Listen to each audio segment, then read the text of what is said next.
এককালে বাংলার এক ছোট্ট রাজ্য ছিল বিষ্ণুপুর। তার রাজা ছিলেন অন্তত প্রজাবৎসল। তবে রাজ্যের এক কোণে ছিল এক রহস্যময় পুরাতন ঘাঁটি, যেটি অনেক বছর ধরে পরিত্যক্ত ছিল। কথিত ছিল এই দুর্গের ভেতরে লুকিয়ে আছে অনেক বছর ধরে পরিত্যক্ত এক বিপুল গুপ্তধন, যা যুগ যুগ ধরে পাহারা দিচ্ছে এক অভিশপ্ত আত্মা। অনেকেই চেষ্টা করেছিল সেই ধন খুঁজে বার করতে, কিন্তু কেউ ফিরে আসেনি। সেই জন্যই গ্রামের মানুষের কাছে দুর্গটি এক ভয়ঙ্কর স্থানে পরিণত হয়েছিল। একদিন রাজার সভায় উপস্থিত হলেন এক পরদেশী যুবক, নাম তার বিক্রম। তিনি বললেন, আমি বহু দুর্গ ও গুপ্তধনের রহস্য উন্মোচন করেছি। যদি মহারাজ অনুমতি দেন, তবে আমি এই দুর্গের রহস্য উদ্ঘাটন করতে চাই।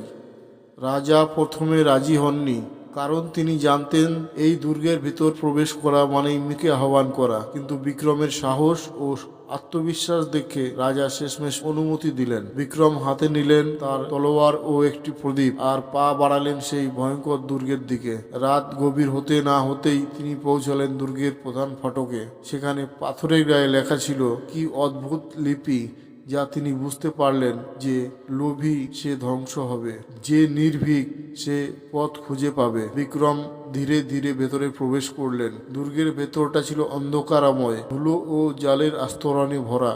হাঁটতে হাঁটতে তিনি পৌঁছালেন একটি বিশাল কক্ষের সামনে। হঠাৎ পেছন থেকে একটি বিরাট আওয়াজ শোনা গেল। তিনি দ্রুত ঘুরে দেখলেন এক ছায়ামূর্তি ধীরে ধীরে তার দিকে এগিয়ে আসছে।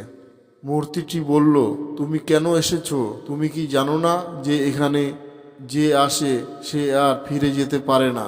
বিক্রম বলল, আমি এসেছি এই রহস্যের সমাধান করতে। তুমি কে? মূর্তিটি দীর্ঘশ্বাস ফেলে বলল, আমি এই দুর্গের প্রধান রক্ষক। আমার নাম চন্দ্রকেতু। এক অভিশাপের ফলে আমি এখানে আবদ্ধ। কেউ যদি প্রকৃত যোগ্যতা নিয়ে আসে, তবে আমি মুক্ত পাব। কিন্তু যদি সে লোভী হয়, তবে সে এই দুর্গেই হারিয়ে যাবে চিরতরে। বিক্রম দৃঢ় কণ্ঠে বলল, আমি লোভী নই। আমি চাই শুধু এই অভিশাপ মুক্ত হোক। তখন চন্দ্রকেতু তার হাতে থাকা এক সোনালী চাবি এগিয়ে দিলেন বিক্রমের দিকে। এই চাবি দিয়ে গুপ্তধনের কক্ষ খুলতে পারবে। তবে মনে রেখো, ধন সম্পদ নেওয়ার চেষ্টা করো না।